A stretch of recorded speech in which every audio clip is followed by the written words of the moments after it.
আজকের ভিডিওটা খুব ইম্পর্ট্যান্ট হতে চলেছে কারণ আজকে আমরা শিখব প্রোনাউন এবং অ্যাডজেক্টিভের ক্লাসিফিকেশনসগুলো।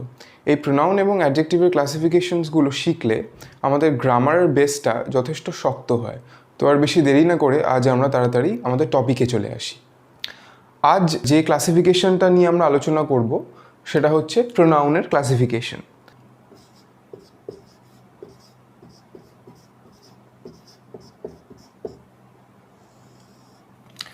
প্রোনাউনের অনেক কটা ভাগ রয়েছে, তার মধ্যে প্রথম যে ইম্পর্টেন্ট ভাগটা সেটাকে বলে হচ্ছে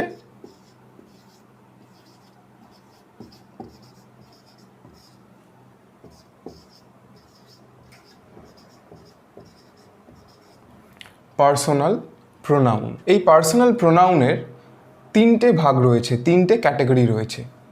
পার্সোনাল প্রোনাউনের ফার্স্ট ক্যাটাগরি কি, সেটা হচ্ছে ফার্স্ট পার্সন। সেকেন্ড ক্যাটাগরি হচ্ছে সেকেন্ড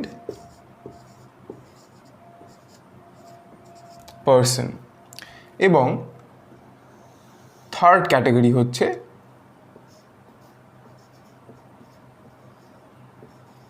থার্ড পার্সন। তো ভালো করে লক্ষ্য করো, প্রোনাউনের প্রথম যে ক্যাটাগরি পার্সোনাল প্রোনাউন, সেই পার্সোনাল প্রোনাউনের তিনটে ভাগ রয়েছে, ফার্স্ট পার্সন, সেকেন্ড পার্সন এবং থার্ড পার্সন। তো আমরা জেনে নিই ফার্স্ট পার্সনের মধ্যে কি কি আসে।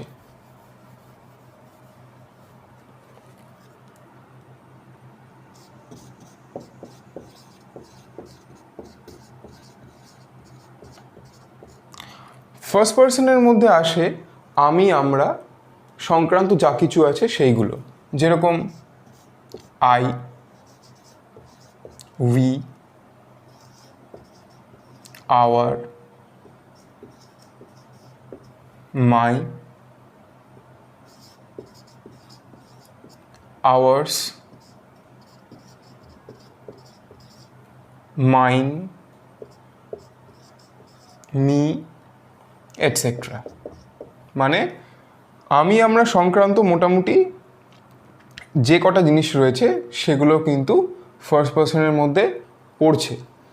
একটা জিনিস বলার, এই আওয়ার্স, তারপর মাইন, এই যে এই শব্দগুলো, এইগুলোকে পজেসিভ বলে এবং এই প্রোনাউনের ভাগগুলো পড়ার সময় পজেসিভ প্রোনাউন নিয়ে আমরা একদম শেষে পড়ব। তো তোমরা এই যে পজেসিভ যে ওয়ার্ডগুলো আছে, যে পজেসিভ প্রোনাউনগুলো আছে, সেগুলোকে কিন্তু নোট ডাউন করে নিতে পারো। তাছাড়াও পরে আলাদা করে আমি অবশ্যই বলবো। তো এটা গেল হচ্ছে ফার্স্ট পার্সন। তো এবার চলে আসি সেকেন্ড পার্সনে।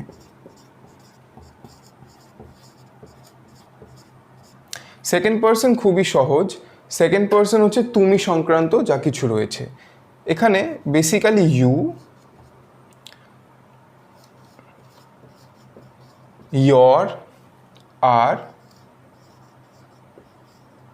ইয়র্স, এই তিনটেই সেকেন্ড পার্সনে মূলত প্রোনাউন হিসেবে আমরা ইউজ করি। এখানেও দেখো ইয়র্স, এই ইয়র্সটাও কিন্তু পজেসিভ প্রোনাউনের আন্ডারে পড়ে, এটাকে নোট ডাউন করে নিতে পারো। ফার্স্ট পার্সনের ক্ষেত্রে আওয়ার্স আর মাইন পজেসিভ প্রোনাউনের মধ্যে পড়ছে। তাছাড়া এখানে ইয়র্স সেকেন্ড পার্সনের ক্ষেত্রে। এবার আসি থার্ড পার্সনে।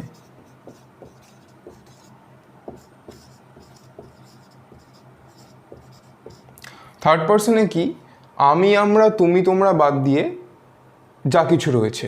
আচ্ছা, সেখানে হবে হি,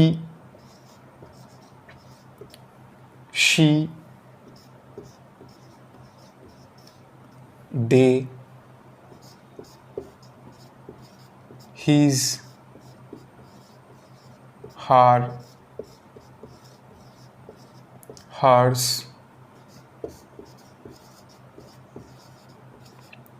theirs, their,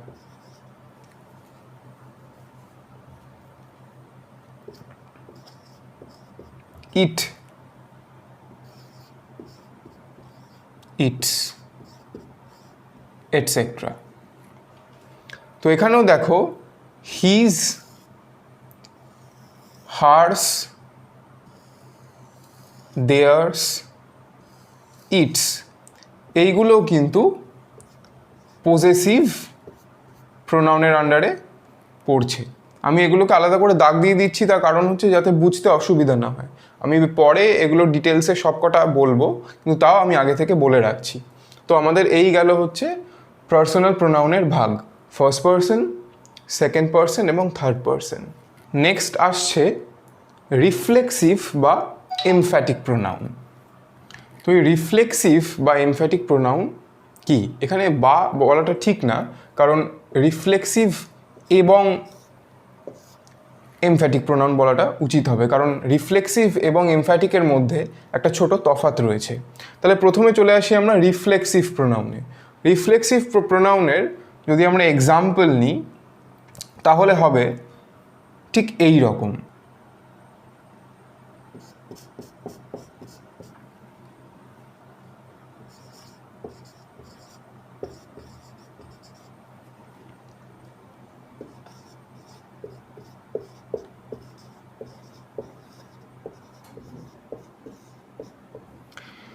she can do it herself, মানে সে সেই কাজটা নিজেই করতে পারে, আর অন্য কারোর হেল্প তার লাগবে না। She can do it herself. এই হারসেলফ কথাটা, এই ওয়ার্ডটা হচ্ছে রিফ্লেক্সিভ প্রোনাউনের আন্ডারে পড়বে।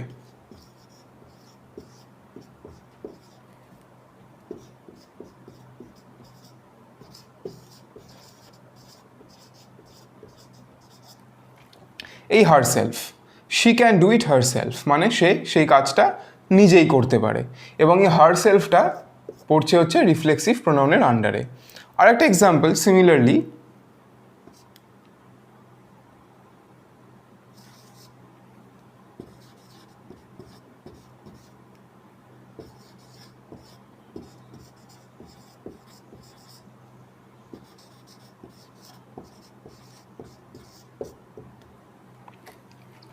I will go there myself, আমি নিজেই সেখানে যাব, আমার আর কাউকে প্রয়োজন নয়। এই সেন্টেন্সটার মানে এটাই দাঁড়ায়। এখানেও এই বাক্যের শেষে বা সেন্টেন্সের শেষে যেই মাইসেলফ, এই মাইসেলফটা হচ্ছে রিফ্লেক্সিভ প্রোনাউন। এই যে রিফ্লেক্সিভ প্রোনাউন লিখেছি, এই মাইসেলফটাও রিফ্লেক্সিভ প্রোনাউনের একটা উদাহরণ। নেক্সট চলে আসি এমফ্যাটিকে। এমফ্যাটিকের সাথে রিফ্লেক্সিভের একটা ছোট তফাৎ রয়েছে। রিফ্লেক্সিভ প্রোনাউনের ক্ষেত্রে যে রিফ্লেক্সিভ প্রোনাউনটা বা ওয়ার্ডটা যে আছে সেটা সেন্টেন্সের বেসিক্যালি শেষে বসছে, একদম শেষে। কিন্তু এমফ্যাটিক প্রোনাউন কি হবে? এমফ্যাটিক প্রোনাউনটা সবসময় যে সাবজেক্ট, সেই সাবজেক্টের ঠিক পরে বসে।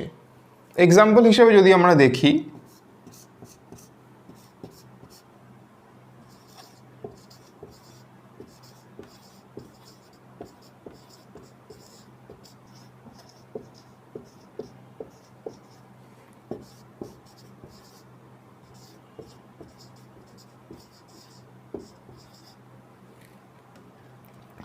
she herself went to the jungle, এখানে সে নিজেই জঙ্গলে গেছিল। এইখানে যখন সাবজেক্টের ঠিক পরে এই হারসেলফটা বসছে, তখন সেটা হয়ে যাচ্ছে এমফ্যাটিক প্রোনাউন। কিছু জোর দিয়ে বলতে গেলে আমরা সাবজেক্টের পরে এই এমফ্যাটিক প্রোনাউনটা বসাই। কিন্তু রিফ্লেক্সিভের ক্ষেত্রে কি, রিফ্লেক্সিভের সাথে কি তফাৎ? রিফ্লেক্সিভের সাথে রিফ্লেক্সিভ যে প্রোনাউন সেটা একদম এই সেন্টেন্সের শেষে বসতো। এমফ্যাটিকের সাথে কি, এমফ্যাটিকটা কি হচ্ছে?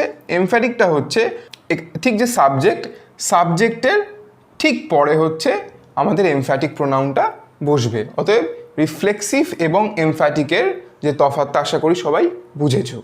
নেক্সট আমাদের যে ভাগ সেটা হচ্ছে ডেমনস্ট্রেটিভ প্রোনাউন। তো এই ডেমনস্ট্রেটিভ প্রোনাউনটা কি?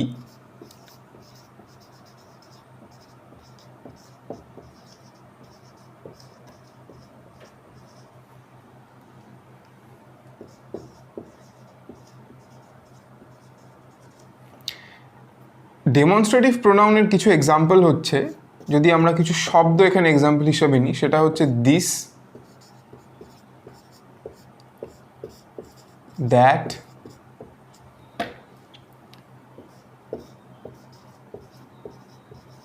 Those,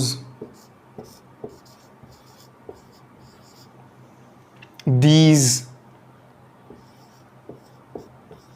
etcetera. তাহলে কয়েকটা সেন্টেন্স লেখা যাক দিস দিয়ে।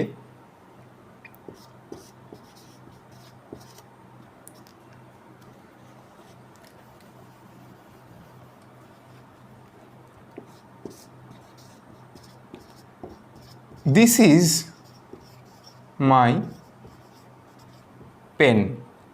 অতএব এখানে দেখো দিস ইজ মাই পেন যখন বলছি, এই দিসটা হয়ে যাচ্ছে demonstrative pronoun.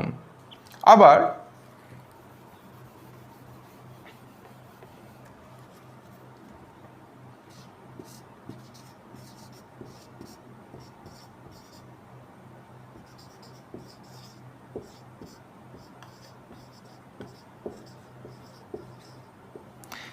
That is my teacher, ওইটা হলো আমার শিক্ষক।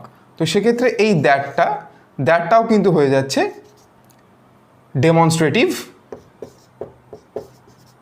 Pronoun. Similarly that, this, those, this দিয়ে অন্যান্য সেন্টেন্সও তৈরি করা যায়। একটা কথা, দিস হচ্ছে সিঙ্গুলার যখন সাবজেক্ট থাকে সেই ক্ষেত্রে বোঝায়, আর দিস যখন প্লুরাল সাবজেক্ট থাকে সেই ক্ষেত্রে বোঝায়। দিস হচ্ছে এই, আর দ্যাট হচ্ছে ওই। এখানেও দ্যাট হচ্ছে সিঙ্গুলার সাবজেক্টের ক্ষেত্রে বোঝায়, আর দোজ হচ্ছে প্লুরাল সাবজেক্টের ক্ষেত্রে বোঝায়। এক্সাম্পল হিসাবে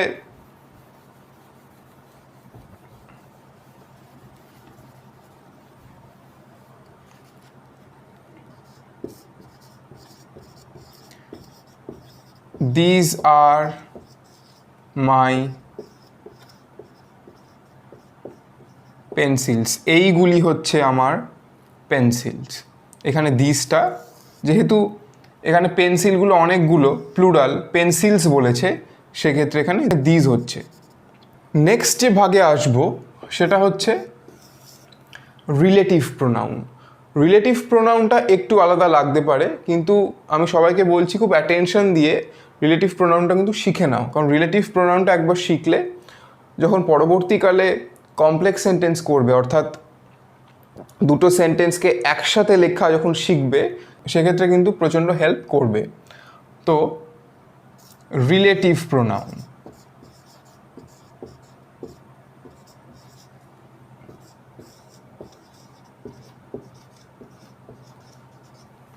রিলেটিভ প্রোনাউন। রিলেটিভ প্রোনাউন কি? এই রিলেটিভ কথাটার মধ্যে একটা রিলেশন শব্দ লুকিয়ে আছে।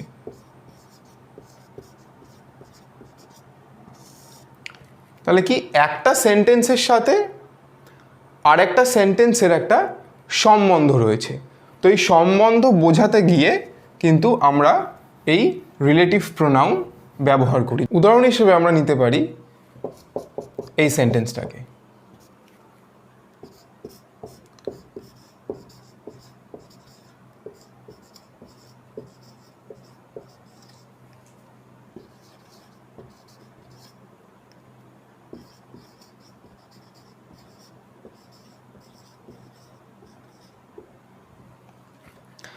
I know the boy who came here. আমি ছেলেটাকে জানি যে কিনা এখানে এসেছিল। আমি সেই ছেলেটাকে চিনি যে কিনা এখানে এসেছিল। I know the boy who came here. এখানে আমরা দুটো এক্সপ্রেশন পাচ্ছি, আমি ছেলেটাকে জানি এবং সেই ছেলেটা এসেছিল। এই দুটো এক্সপ্রেশনকে একসাথে যোগ করছে কিন্তু এই হু শব্দটা, এবং হু এখানে রিলেটিভ প্রোনাউন হিসেবে কাজ করছে। ভালো করে দেখে নাও, I know the boy who came here, এখানে আই নো দ্য বয় একটা এক্সপ্রেশন, আর সেই ছেলেটা এসেছিল এখানে আরেকটা এক্সপ্রেশন। অতএব এই দুটো এক্সপ্রেশনকে একসাথে করতে, একই সূত্রে বাঁধতে কিন্তু এই হু রিলেটিভ প্রোনাউনটা আমরা ইউজ করব। আরেকটা এক্সাম্পল আমি নিই, সেটা হচ্ছে I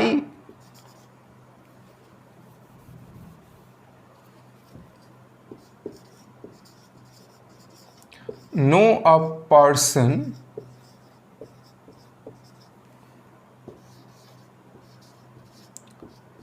who is very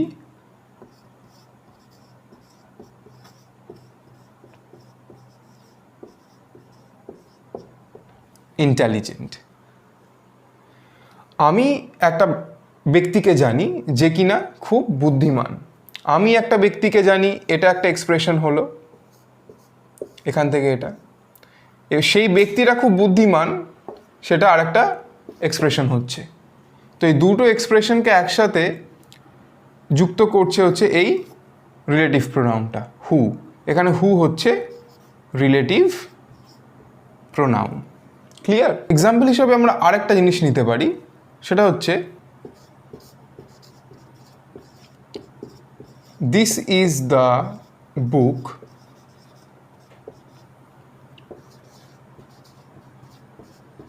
which I want। এই বইটা সেই বইটা, এই বইটা হলো সেই বইটা যেটা আমি চাই। অতএব একটা বই এবং সেই বইটাকে আমি চাই, এই দুটো এক্সপ্রেশনকে একই সূত্রে বাঁধছে হচ্ছে এই হুইচ শব্দটা। এখানে হুইচ হচ্ছে রিলেটিভ প্রোনাউন। এরকম হু, হুইচ, ওয়্যার, ওয়াই, ডাব্লিউএইচ বিভিন্ন যে শব্দ আছে সেগুলো দিয়ে কিন্তু আমরা রিলেটিভ প্রোনাউন করতে পারি। তাছাড়াও দ্যাট, এই দ্যাট শব্দ দিয়েও কিন্তু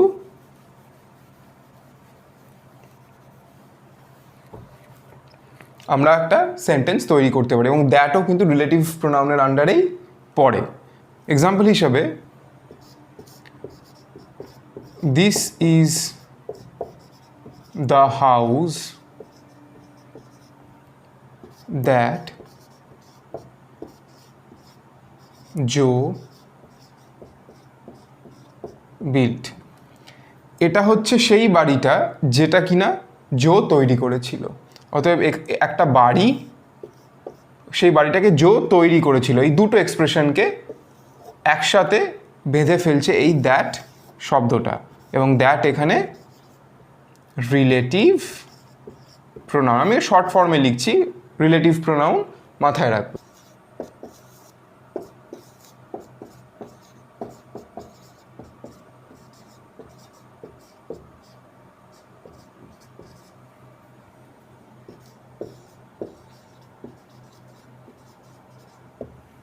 ডিস্ট্রিবিউটিভ প্রোনাউন। আচ্ছা, ডিস্ট্রিবিউটিভ কথার মধ্যে আরেকটা ধারণা লুকিয়ে আছে, সেটা হচ্ছে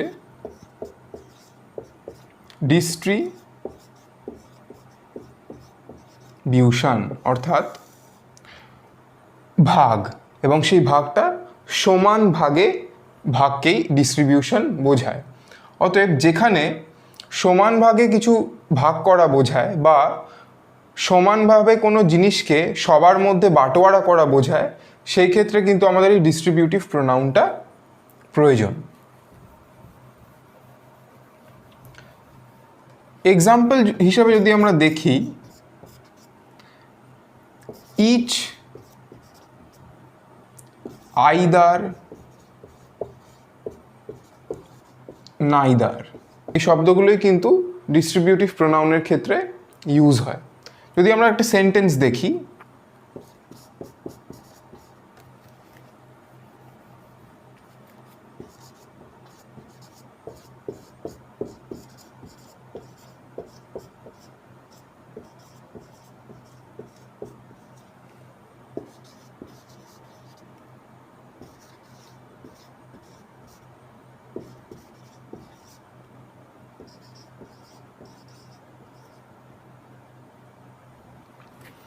each of the students has got the news.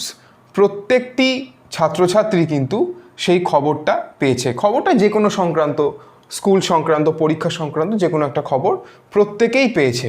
এই যে প্রত্যেকেই পেল, সবার মধ্যে খবরটা ডিস্ট্রিবিউটেড হলো, এটাকেই আমরা বলছি ডিস্ট্রিবিউটিভ প্রোনাউন। তাছাড়া আইদার বা ইদার দিয়ে আমরা একটা সেন্টেন্স তৈরি করতে পারি, সেটা ঠিক এরকম হবে।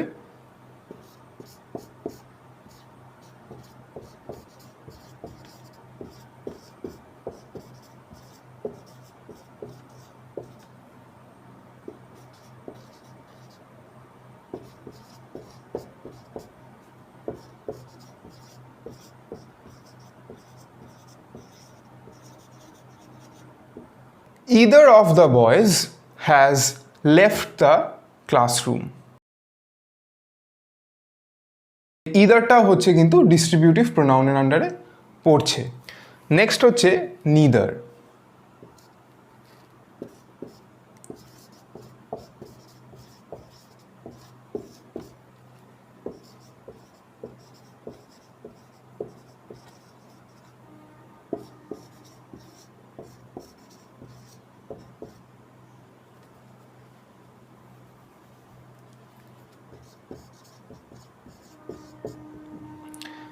Neither of us has seen the thief.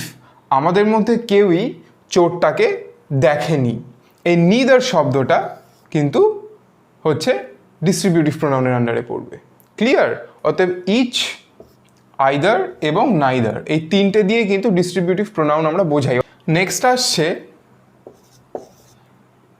Indefinite pronoun বা ইনডেফিনিট প্রোনাউন। এই ইনডেফিনিট প্রোনাউনের কি সিগনিফিকেন্স? এই ইনডেফিনিট প্রোনাউনটা কি করে? কোনো নির্দিষ্ট কিছুকে বোঝায় না, এটা অনির্দিষ্ট কিছুকে বোঝায় এই ইনডেফিনিট প্রোনাউনটা। এক্সাম্পল হিসাবে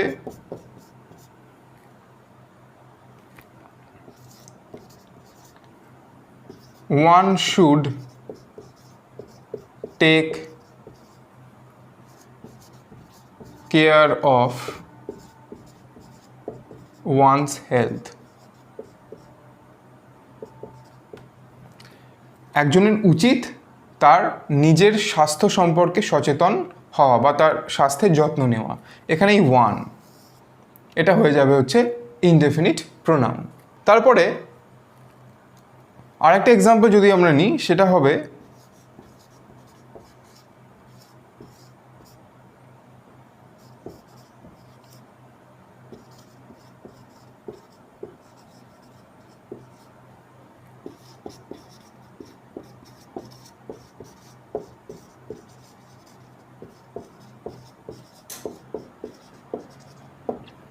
many of the boys have failed to pass the exam.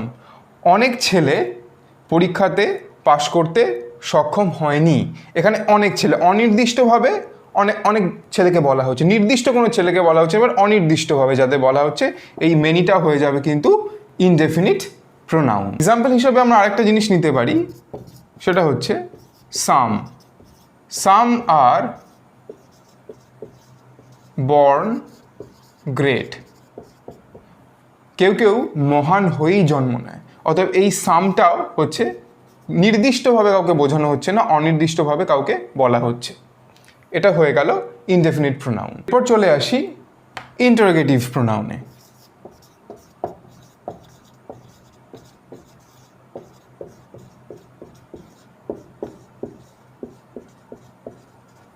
Interrogative pronoun, interrogative মানেই হচ্ছে প্রশ্ন করা, কোয়েশ্চেন করা। এবং কোয়েশ্চেন করতে গেলে এখানে আমাদের অবশ্যই WH ওয়ার্ডগুলো আনতে হবে। WH মানে হচ্ছে হু, হোয়াট, ওয়াই, ওয়্যার, হুইচ ইত্যাদি। এক্সাম্পল যদি আমরা নিই এখানে, what is the name of your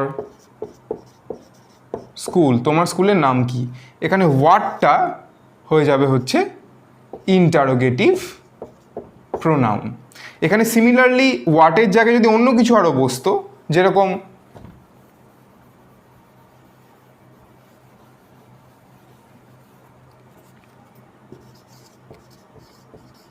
where do you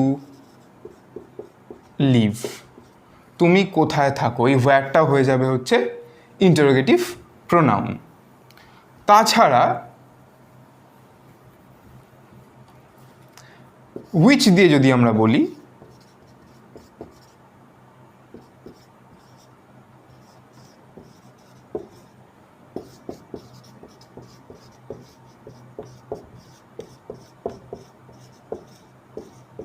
which is your favourite colour, তোমার পছন্দের রঙটা কি, তোমার সবথেকে প্রিয় রঙটা কি, এই হুইচটাও কিন্তু সেক্ষেত্রে হয়ে যাবে ইন্টারোগেটিভ প্রোনাউন। নেক্সট আসছে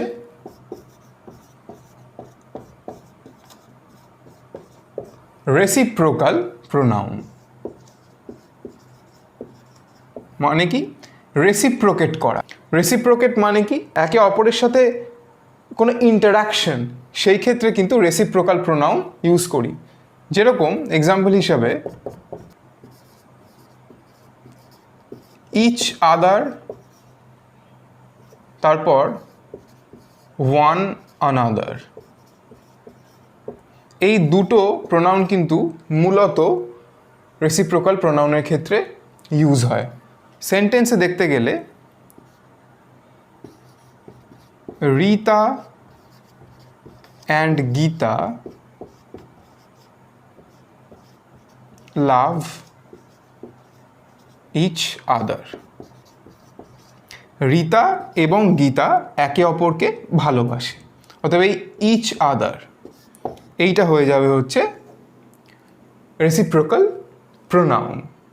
এখানে একে অপরের সাথে একটা পারস্পরিক সম্পর্ক বোঝাচ্ছে। ক্লিয়ার? নেক্সট, যদি ওয়ান আনাদার নিয়ে আমরা বলি, সেটা হবে 5 men are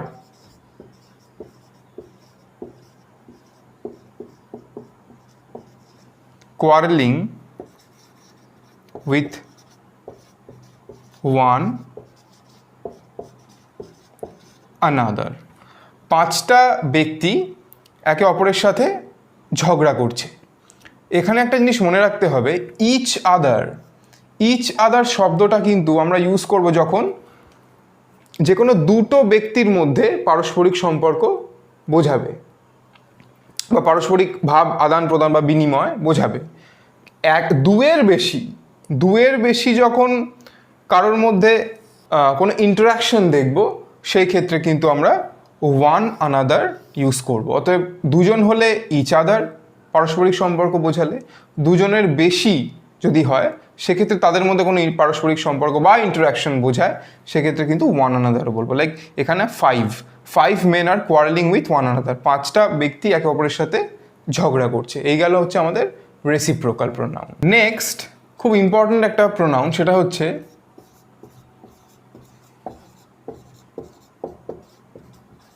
পজেসিভ প্রোনাউন। কোনো কিছুকে পজেস করা, কোনো কিছুকে অধিকার করে থাকা, কোনো কিছুকে নিজের করে তোলা, এটাকেই বলে হচ্ছে পজেশন। তো পজেসিভ প্রোনাউনের এক্সাম্পল কি? আমি আগেই তোমাদের দেখিয়েছিলাম যে পজেসিভ প্রোনাউনগুলো কি কি হয়। তো তাও একটা এক্সাম্পল যদি আমরা সেট করি এখানে, যেরকম মাই থেকে মাইন, হি থেকে হিজ, হার থেকে হার্স, দেয়ার থেকে দেয়ার্স। এইগুলো মূলত আরও অনেক আছে, যেরকম ইট থেকে ইটস। এগুলো হচ্ছে পজিটিভ প্রোনাউন। এছাড়া আরও অনেক আছে, কিন্তু এগুলো বেসিক্যালি এগুলো নিয়ে আমাদের কাজ আজকে হবে। আর একটা ইম্পর্ট্যান্ট আমি মিস করে গেছি, সেটা হচ্ছে ইয়র থেকে ইয়র্স। ইয়র্সও হচ্ছে একটা পজেসিভ প্রোনাউনের একটা বড় এক্সাম্পল। এবার যদি এটা আমরা সেন্টেন্সে দেখি, সেন্টেন্সে কী করে ফাংশন করে, উদাহরণস্বরূপ আমরা নিতে পারি মাইন, এই পজেসিভ প্রোনাউনটাকে। তো এটাকে সেন্টেন্সে কী করে ইউজ করব এবং কিভাবে ইউজ করলে এটা পজেসিভ প্রোনাউন হিসেবে প্রকাশিত হবে একটা সেন্টেন্সে, সেটা হচ্ছে এইভাবে।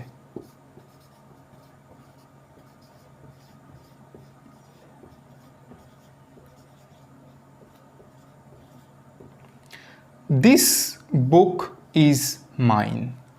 এই বইটি হলো আমার। পজেসিভ প্রোনাউনের ক্ষেত্রে আমাদের সবসময় মনে রাখতে হবে এই যে পজেসিভ যে ওয়ার্ডটা, এই শব্দটা সবসময় সেন্টেন্সের একদম শেষে বসে, সবসময় সেন্টেন্সের একদম শেষে বসবে। আরেকটা এক্সাম্পল, দ্যাট হাউস ইজ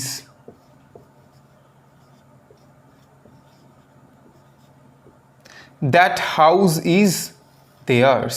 ওই বাড়িটি তাদের।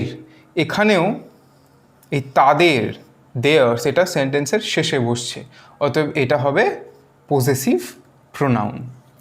উদাহরণস্বরূপ আমরা আরেকটা এখানে পজেসিভ প্রোনাউন নিতে পারি, সেটা যদি হার্স হয়, যদি হার্সটাকে নিই, এখানে আমরা লিখতে পারি this book is hers. yours যদি আমরা নিই, yours-এর ক্ষেত্রে হবে